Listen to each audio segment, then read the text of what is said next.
아멘. 3월 7일 목요일입니다. 오늘은 요한계시록 3장 1절로 6절입니다.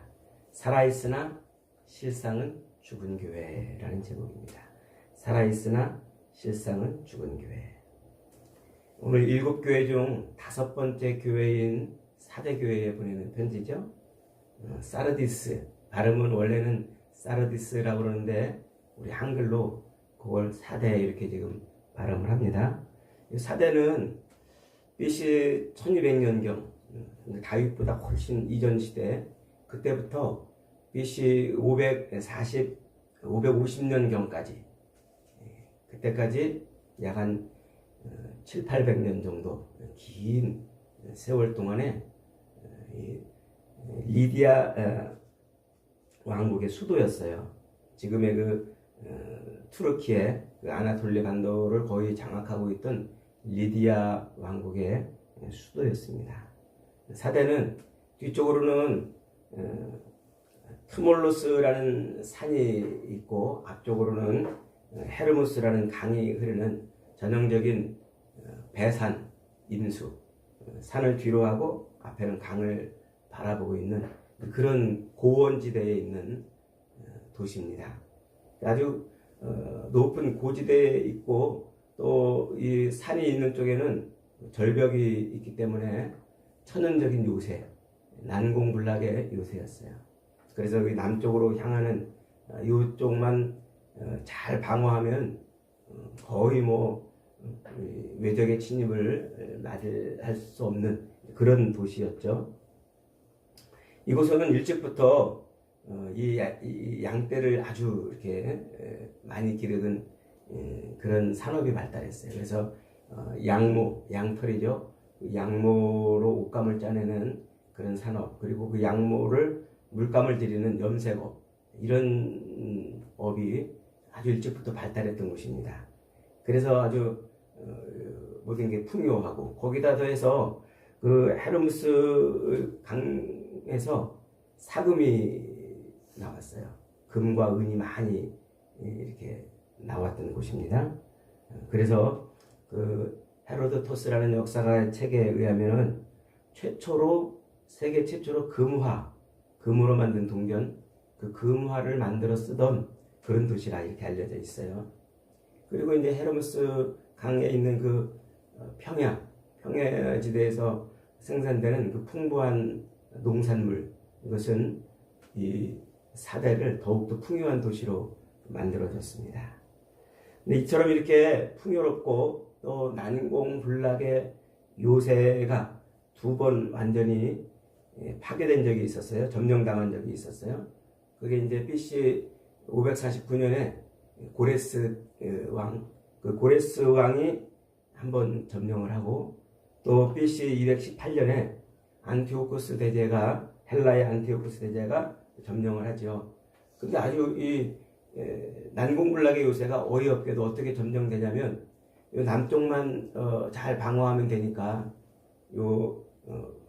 경비병들, 그 파수꾼들이 남쪽만 쳐다보고 그냥 이렇게 멀뚱멀뚱 있었던 거예요. 근데 어느 날 밤에 그 높은 절벽을 특공대원들이 기어 올라가 가지고 성문을 장악해서 성을 열어서 그렇게 해서 이제 함락이 된 겁니다. 그러니까 아주 그냥 그 도둑같이 그 절벽을 기어 올라와 가지고 생각지도 못했던 그런 방법으로 침투해 가지고 성을 이제 점령해버린 그런 2번의 그런 역사를 가지고 있기 때문에, 오늘 여기에서 예수님께서 내가 도둑같이 이르리니 어느 때에 네게 이르는지 네가 알지 못하리라, 이 말씀을 사대 사람들은 금방 이해했어요. 아, 도둑같이 임한다는 게 뭔지 말이죠. BC 549년에 이 페르시아의 고레스 왕에게 정복을 당한 후에 수도의 영광, 리디아 왕국의 수도의 영광은 저 밑에 있는 서머나 교회가 있는 그 지역으로 이제 빼앗깁니다. 그래서 별로 그렇게 큰 이름 있는 도시는 아니지만, 그러나 헬라와 그리고 로마 제국을 거쳐가는 동안에도 인구가 계속 유입이 됐어요. 그래서 늘 아주 풍요롭고 번성한 그런 삶을 산 도시였습니다. 이제 고대 도시들이 다 늘 그렇듯이 경제적으로 풍요롭다 보면은 사람들이 일찍부터 향락에 젖어 있었죠. 그러니까 이 자기를 즐기는 문화, 그런 향락 문화가 사대는 아주 오래 전부터 이렇게 발달이 돼 있었고, 또 자기를 과시하는 과시 문화, 이런 게 아주 팽배해 있던 곳입니다. 저 소돔과 고모라가 팔레스타인의 아주 타락한 향락의 대표적인 도시였다고 한다면, 요 사대는 아나톨리아 반도에서 가장 향락에 젖어 있던 그런 도시였어요. 그래서 저 그리스 사람들, 헬라 사람들도, 로마 사람들도 여기 와가지고 그 문화를 배워갈 정도로 그렇게 아주 향락에 젖어 있던 그런 도시라고 그러죠. 사대교회는 바로 그런 문화 속에 세워진 교회예요. 사대교회가 언제 세워졌는지 명확하지는 않지만 사도 바울에 의해서 세워졌다 이렇게 알려지기도 하고요. 또 사도 요한에 의해서 이렇게 관리되었던 그런 교회라 이렇게 또 알려져 있습니다. 사대교회를 향한 예수님의 첫 일성은 이것입니다. 1절 한번 같이 읽습니다. 시작. 사대교회의 사대에게 편지하라. 하나님의 7영과 7별을 가진 이가 이르시되 내가 네 행위를 아노니 내가 살았다 하는 이름은 가졌으나 죽은 자로다. 7영은 성령이라고 그랬죠. 7별은 교회라고 그랬습니다. 그러니까 하나님 예수 그리스도께서 그 교회의 주인이란 말이에요. 사대교회의 주인이란 말이에요. 근데 그 예수님 사대교회의 주인이신 예수님이 볼 때 그 사대교회는 살았다 하는 이름은 가졌으나 실상은 어떻게 됐다고요? 죽은 자라 이렇게 지금 표현하고 있어요. 그러니까 살았다라는 그런 이름은 가졌지만, 교회라는 이름은 가졌지만 실상은 뭐예요? 실상은 교회로서의 생명력을 잃어버린 교회다 라고 지금 말하는 거예요. 사대교회는 다른 교회처럼 이단의 그런 공격도 없었어요. 그리고 또 다른 교회처럼 로마 당국의 그런 핍박도 없었습니다. 그리고 그들은 사대교회는 그 부유함을 바탕으로 해서 멋진 신앙생활을 멋지게 잘했어요. 엄청나게 커다란 예배당도 있었고요. 교인들도 참 많이 있었다고 합니다. 사대교회는 얼마나 그 사회활동을 많이 했는지 그 사대 사람들이 굉장히 저 사대교회는 아주 멋있는 교회야 이렇게 칭송할 정도로 그런 인정을 받았던 그런 교회였습니다. 그래서 사람들은 그런 사대교회를 살아있는 교회라고 이렇게 불렀는데, 주님이 볼 때는 그 교회가 어떻게 했다고요? 실상은 죽은 교회다. 그렇게 지금 말하고 있는 거예요. 그러니까 아주 멋진 건물도 있고 많은 성도도 있고 또 사람들에게 인정받고 칭찬받을 만한 그런 많은 행위들도 있었지만, 그러나 실상 주님이 보시니까, 그 교회의 주인이신 주님이 보시니까 실상은 어떻다고요? 죽어있는 교회다 그 말이죠. 이 말이 무슨 말일까요? 도대체 어떻게 죽어있다는 것인지, 디모데후서 5장 5절로 6절에 보면 사도 바울이 자기의 영적인 아들 디모데에게 편지를 보내면서 이런 권면을 해줘요. 5장 5절에 보면 참 과부로서 외로운 자는 하나님께 소망을 두어 주야로 항상 간구와 기도를 하거니와 향락을 좋아하는 자는 살았으나 죽었느니라 이렇게 말합니다. 향락을 좋아한다 이 말은 자기 즐거움에 빠져 산다 이 말이에요. 자기 즐거움에, 쾌락에 빠져 사는 거죠. 쾌락에. 그러니까 인간의 그 본성, 그 죄로부터 나오는 이 탐욕과 이기심이 작동을 해가지고 자기를 즐겁게 하고 자기 육신의 쾌락을 위해서 사는 것, 그게 뭐라고요? 그게 살았으나 죽었다 이렇게 표현하는 말이란 말이에요. 그러니까 이 사대교회는 신앙의 목적이 하나님도 아니고 또 예수 그리스도의 장성한 분량까지 자라가는 것도 아니고, 신앙의 목적이 뭐였다는 거예요? 자기 육신의 쾌락, 자기를 즐겁게 하는 삶을 살아가는 게 신앙의 목적이었다는 거예요. 오늘날 우리 한국교회도 이런 신앙이 얼마나 많습니까? 그것을 살았으나 죽었다 이렇게 표현하고 있어요. 그러니까 사대는 아주 풍요로운 도시라고 그랬잖아요. 시민들 전체가 향락에 빠진 삶을 살았고 그런 도시 문화 속에서 세워진 교회이기 때문에 그 사회, 그 세상의 문화를 이겨내지 못한 거예요. 그리스도의 복음으로 모든 것을 끊어냈어야 되는데 그리스도의 예수를 믿는다고 말하면서도 그 세상 문화가 교회 안으로 고스란히 스며들어온 거죠. 그래서 신앙생활하는 목적이 복음을 증거하고 그리스도를 나타내는 하나님을 붙들고 사는 그것이 아니라 자기를 즐겁게 하고 육신의 쾌락을 추구하며 사는 것이라 하는 거죠. 이런 행위가 무슨 행위입니까? 예수님께서 공생애 동안에 집요하게 책망했던 바로 바리새인들의 모습인 거예요. 마태복음 23장 27절 28절에 보면 이렇습니다. 화 있을진저 외식하는 서기관들과 바리새인들이여 회칠한 무덤과 같으니 겉으로는 아름답게 보이나 그 안에는 죽은 사람의 뼈와 모든 더러운 것이 가득하도다. 이와 같이 너희도 겉으로는 사람에게 옳게 보이되 안으로는 외식과 불법이 가득하도다.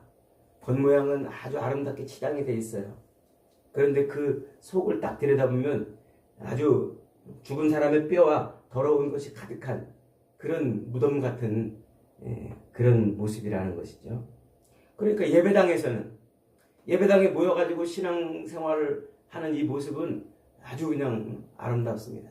찬송도 잘하고 기도도 잘하고 남을 섬기는 것도 잘하고 사회를 위한 봉사도 잘하고 말이죠. 그런 행위들은 화려한데 그러나 여전히 자기를 즐기고 자기 육신의 쾌락을 채우는 그런 삶에 빠져 있는 거예요. 쾌락에 중독되어서 벗어나지 못하는 것이죠. 그런 삶을 뭐라고 부른다고요? 살아있으나 죽었다 이렇게 표현하고 있는 거예요. 그런 죽은 행위를 하고 있는 사대 교회를 향해서 주님은 깨어나라 하고 외치십니다. 2절에 너는 일깨어 그 남은 바 죽게 된 것을 굳건하게 하라. 내 하나님 앞에 네 행위에 온전한 것을 찾지 못하였다. 이 일깨어라는 말 기누 그레고론이라고 이렇게 표현하는데 정신을 똑바로 차리고 계속 깨어 있으라 이 말이에요. 계속 깨어 있으라. 그 예수를 믿는다고 하는 것은 그냥 잠깐 동안 예수님이 나의 구주이십니다. 그러고서 끝 이게 아니고 그 삶이 어떻게 끝까지 지속이 돼야 된단 말이에요. 끝까지. 남은 육체의 삶이 끝날 때까지 지속이 되는 것. 그게 바로 지금 일깨어라고 말하고 있는 거예요. 그래서 사대교회는 걷는 번지르르 하고 신앙생활을 그냥 이런 보여주기식으로 신앙생활을 하고 있는데 실상은 그들의 육신의 즐거움과 쾌락을 채우는 그런 세상 문화를 끊어내지 못했던 거예요. 죽게 된 것이라는 그 남은 바 죽게 된 것은 이라는 말에서 이 죽게 된 것이라는 말은 아주 시급한 상황을 다룰 때 쓰는 말이에요. 금방 아주 그냥 목숨이 탁 끊어질 것 같은 그런 상황. 그대로 방치하면 곧 죽게 될 절박한 상태를 표현하는 말이에요. 그러니까 그 남은 바 죽게 된 것이라는 말은 이대로 있다가 금방도 죽는단 말이다. 그러니까 정신을 차리라는 거죠. 그러니까 사대 사람들이 예전에 평안하다, 안전하다, 우리는 누구로부터 이렇게 공격을 받을 일이 없다, 그렇게 평안하다고 있는 그때의 절벽을 기어오른 그 불과 15명밖에 안 되는 특공대에 의해서 사대성이 함락당했던 것처럼 그렇게 겉모습은 화려하고 내가 지금 신앙생활 잘하고 있다, 나는 괜찮다라고 하고 있는 그때에 어떻게 한단 말이에요? 그때에 주님이 불현듯 오신단 말이에요. 주님이 불현듯 오심으로 우리의 남은 인생이 끝나든지 아니면 우리 육신의 삶이 불현듯 호흡이 멈춰짐으로 이것이 끝나든지 갑작스럽게 온단 말이에요. 그것이 바로 도둑이 오는 것처럼 그렇게 종말이 온단 말이에요. 종말이. 우리의 죽음이 예견돼 있지 않잖아요. 언제 죽을지 모르잖아요. 그제도 제가 알고 있는 어떤 사람이 그냥 건강하다가 갑자기 쓰러져서 돌아가셨다는 소식을 들었어요. 사람이 그런 거예요. 그러니까 우리의 종말을 아무도 몰라요. 우리 종말을 아무도 모르는 것처럼 주님이 이 땅에 다시 올 것도 아무도 몰라요. 주님은 도둑같이 오신다. 지금 그런 말씀을 하고 있는 거예요. 그래서 그들을 향해서 예수님이 네 행위에 온전한 것을 찾지 못하였다라고 지금 말하고 있어요. 그러니까 화려한 신앙은 있었고 화려한 건물은 있었고 또 많은 성도들은 있었지만 주님이 보시기에 온전한 게 하나도 없었던 거예요. 교회의 행위는요. 교회의 행위는 예수님이 인정하셔야 비로소 진짜 교회인 거지. 사람들이 아무리 칭찬하면 뭐합니까? 아, 저 교회 멋있어. 저 교회 아름다워. 저 교회는 진짜 교회다운 교회야. 사람들의 칭찬은 아무 의미 없어요. 누가 칭찬해야 된다고요? 예수님이 칭찬하고 예수님이 인정해야 됩니다. 그래서 그런 사대교회를 향해서 예수님은 3절에서 이렇게 말합니다. 3절 읽어봅니다. 시작. 그러므로 네가 어떻게 받았으며 어떻게 들었는지 생각하고 지켜 회개하라. 만일 일깨지 아니하면 내가 도둑같이 이르르니 어느 때에 내게 이르는지 내가 알지 못하느냐. 그러니까 겉으로 화려한 그런 모습, 건물이 아름답고 많은 성도들이 모였고 또 진짜 신앙생활 하는 것 같은 그 겉모습, 그게 아무리 화려하다 할지라도 주님이 인정하지 않는 그 모습은 쓸데없다는 거예요. 주님이 인정하시는 모습으로 다시 살아나라 그 말이죠. 그래서 어떻게 받았으며 이 말은 기억하라 이 말이에요. 무네모누요라는 단어를 썼는데 받았다 이렇게 번역을 했는데 원 의미는 기억해라. 네가 복음을 어떻게 받았는지 기억하라 이 말이에요. 그 다음에 그 복음을 어떻게 들었는지 생각하라 그랬죠. 그 복음을 굳게 붙들어라 이 말이에요. 테레오 굳게 붙들어라. 그리고 지켜 회개하라 그러죠. 메타노웨오 그것을 어떻게 받았는지 기억하고 그것을 굳게 붙들고 그리고 돌이켜 회개하라. 그러니까 신앙생활을 한다고 하지만 그 신앙생활이 주님이 인정하지 않는 신앙생활이라면 아무 의미가 없는 거예요. 그래서 예수님께서 마태복음 7장에서 그렇게 말씀하잖아요. 마지막 때 주여 우리가 주의 이름으로 귀신을 쫓아내고 주의 이름으로 선지자를 노릇하고 주의 이름으로 많은 권능을 행하지 아니하였나이까. 그때 주님이 뭐라 한다고요? 이 불법을 행하는 자들아 내게서 떠나가라. 그렇게 말씀하신단 말이에요. 그러니까 진짜 복음, 제대로 된 복음을 그걸 붙들고서 바른 신앙생활을 하지 않는 것은 살아있으나 죽은 모습이란 말이에요. 우리가 신앙생활을 한다면서 얼마나 그런 모습들이 많습니까? 우리 한국교회도 그런 모습이 너무나 가득해요. 살아있는 것 같은데 죽어있는. 교회 간판에는 있는데 능력이 없는 그런 교회의 모습인 거죠. 깨어 정신 차리라고 지금 우리에게 경고를 하고 있는 겁니다. 그러니까 언제 도둑같이 임할런지 알지 못하니까 깨어있으란 말이에요. 깨어있으라. 예수님께서도 공생애 동안에 제자들에게 이 깨어있으라는 말씀을 여러 번 하셨어요. 대표적으로 마태복음 24장 42절로 44절에 보면 주님이 이렇게 말씀하십니다. 그러므로 깨어있으라. 어느 날에 너희 주가 임할는지 너희가 알지 못함이라. 너희는 아는 바니 만일 집주인이 도둑이 어리시가게 올 줄 알았더라면 깨어있어 그 집을 뚫지 못하게 하였으리라. 이러므로 너희도 준비하고 있으라. 생각지 않은 때에 인자가 오리라. 정신을 차리라는 말이죠. 데살로니가전서 5장 1절로 3절에서도 그래요. 형제들아 때와 시기에 관하여는 너희에게 쓸 것이 없으면 주의 날이 밤에 도둑같이 이를 줄을 너희 자신이 자세히 알기 때문이라. 그들이 평안하다 안전하다 할 그때에 임신한 여자에게 해산의 고통이 이름과 같이 멸망이 갑자기 그들에게 이르리니 결코 피하지 못하더라.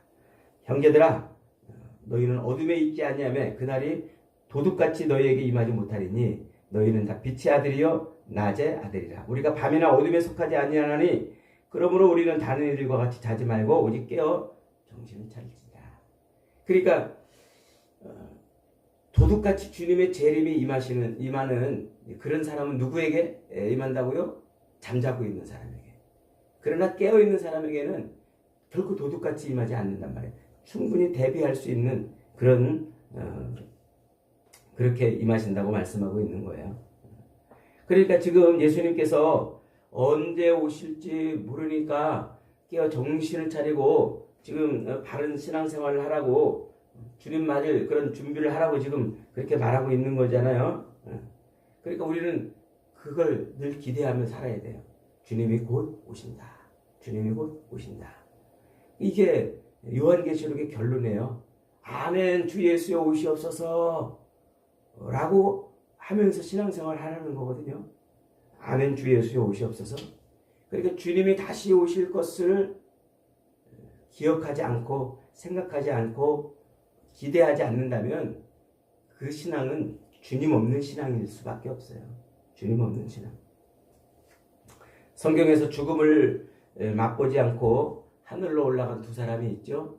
누굽니까? 에녹과 엘리야 선지자. 두 사람은 죽지 않고 하늘로 올라갔습니다. 그 중에서 이 에녹은 어떻게 해서 죽지 않고 하나님 나라에 바로 들어갔습니까? 성경은 그가 하나님과 동행했기 때문에 그렇다고 이렇게 말하고 있어요. 에녹이 어떻게 하나님과 동행을 했습니까? 에녹이 아들을 낳자 하나님이 그 아들의 이름을 무드셀라 이렇게 지으라고 그래요. 무드셀라. 성경에서 가장 오래 산 사람이죠. 969세까지 살았나요? 에녹이 아들을 낳자 그 이름을 하나님이 그 이름을 무드셀라라고 지어라 이렇게 하셨어요. 에녹은 자기 아들 이름을 무드셀라라고 지었는데 그 무드셀라의 뜻이 창을 던지는 자라는 뜻과 그가 죽으면 심판이 온다, 종말이 온다 이런 두 가지 뜻을 다 갖고 있어요. 그러니까 옛날 고대 전쟁은 군인들이 들판에 서가지고 척척척척 행진을 하면서 서로 마주 보고 있다가 맨 앞에 창 부대가 창을 던진단 말이야. 그래서 창을 던져가지고 그 적군의 한복판에 있는 지휘관을 죽이면 그 전쟁은 이기는 거예요.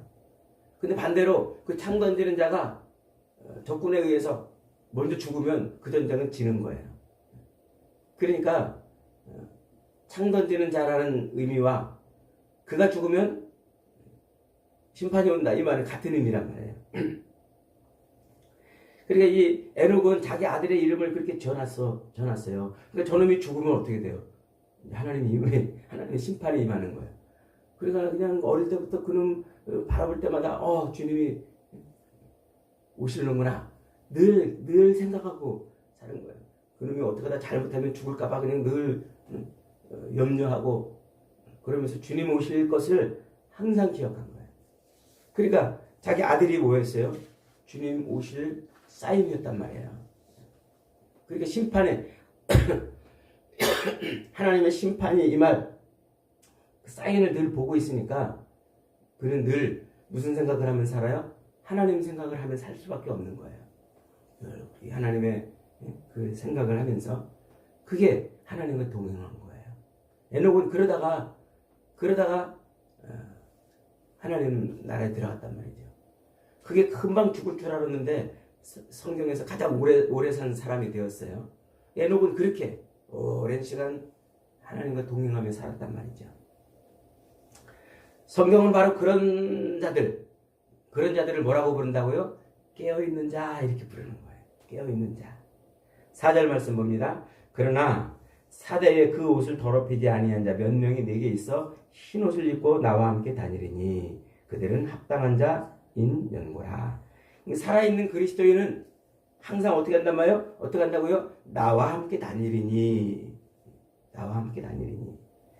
살아있는 그리스도인들, 깨어있는 그리스도인은 항상 그리스도와 연합된 삶을 살아요. 그래서 그의 모습을 보면 누가 보여요? 그리스도가 보이는 거예요. 그의 삶을 들여다보면 예수님이 보이는 거예요. 그게 흰옷을 입었기 때문에 그래요. 그 흰옷은 예수님의 피로 빨아낸 옷이죠. 그 흰옷을 입어 어린 양의 피에 빨아낸 그 흰옷을 입었기에 그의 삶을 들여다보면 누가 보인다고요? 어린 양 예수가 보이는 거예요. 세상의 유혹과 육신의 쾌락이 미혹하는 그 모든 것을 이겨낼 수 있는 그런 삶을 사는 거란 말이에요. 5절 같이 읽습니다. 시작. 이기는 자는 이와 같이 흰옷을 입을 것이요 내가 그 이름을 생명책에서 결코 지우지 아니하고 그 이름을 내 아버지 앞과 그의 천사들 앞에서 시인하리라. 이렇게 세상의 모든 유혹과 미혹, 자기 육신의 쾌락과 즐거움을 위해 살으라고 하는 세상 문화를 끊어내고 이기며 사는 사람은 흰옷을 입은 사람이란 말이에요. 그의 삶은 그리스도를 증거하게 되어 있단 말이에요. 그러면 그렇게 그리스도를 드러내고 그리스도를 나타내는 삶을 살면 그러면 어떻게 한다고요? 하늘에 계신 내 아버지 앞에서 예수님도 우리를 시인해 주시겠다는 거예요. 누구든지 사람 앞에서 예수 그리스도를 나타내면 예수님도 하나님 앞에서 우리를 인정해 주겠다는 거예요. 그런데 사람 앞에서 나를 부인하면 하늘에 계신 내 아버지 앞에서도 예수님은 부인해 주시는 거예요. 그러니까 예수 그리스도를 우리 삶에서 어떻게 해야 돼요? 늘 나타내야 돼요. 입으로 나타내든 삶으로 나타내든 나타내는 거예요. 그게 믿음으로 사는 것이란 말이죠. 그게 살아있는 거예요. 그게 살아있다라고 하는 것은 주님과 동행하는 것이고 주님을 드러내는 것이고 그럴 때 그 십자가 복음을 세상에 나타내는 것이란 말이에요. 이게 안 되면 교회에 무슨 일을 해도 그것은 다 죽은 행위인 거예요. 교회가 무슨 바자회를 해서 이웃돕기를 하고 아니면 교회가 무슨 문화센터 열어가지고 동네 주민들을 초청하고 교회가 무슨 뭔 일을 해도 그 속에 십자가 복음이 없으면 그 속에 예수 그리스도가 없으면 그것은 죽은 교회라는 거예요. 살아있는 것 같은데 죽은 교회라는 거예요. 그러니까 자기 삶에서도 똑같아요. 늘 그리스도가 살아나야 돼요. 증거돼야 돼요. 그래서 저 사람을 보면 어우 저 사람은 진짜 예수쟁이야. 저 사람은 진짜 예수 믿는 사람이야. 이런 고백을 받아낼 때 그때 살아있는 인생이 되는 겁니다. 여러분 지금 여러분은 죽어 있습니까? 아니면 살아 있습니까? 오늘 저녁에라도 우리 주님이 오시면 기쁘게 맞이할 수 있는 그런 옳은 행실을 가지고 있습니까? 아니면 여전히 육신의 것을 누리기 위해서 하나님 앞에 비나이다 그러고 있습니까?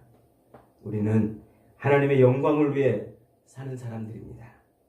예수 그리스도를 우리의 입으로 시인하고 우리의 삶으로 시인하며 사는 사람들입니다. 지금이라도 예수님이 오신다면 부끄럽지 않은 그런 모습으로 서 있어야 되는 사람들입니다. 사랑하는 여러분, 여러분은 살아있으나 죽은 자로 사는 것이 아니라 늘 깨어서 지금 주님이 오시더라도 기쁘게 주님을 맞이할 수 있는 그런 복된 인생들이 다 되시기를 주님의 이름으로 축복합니다.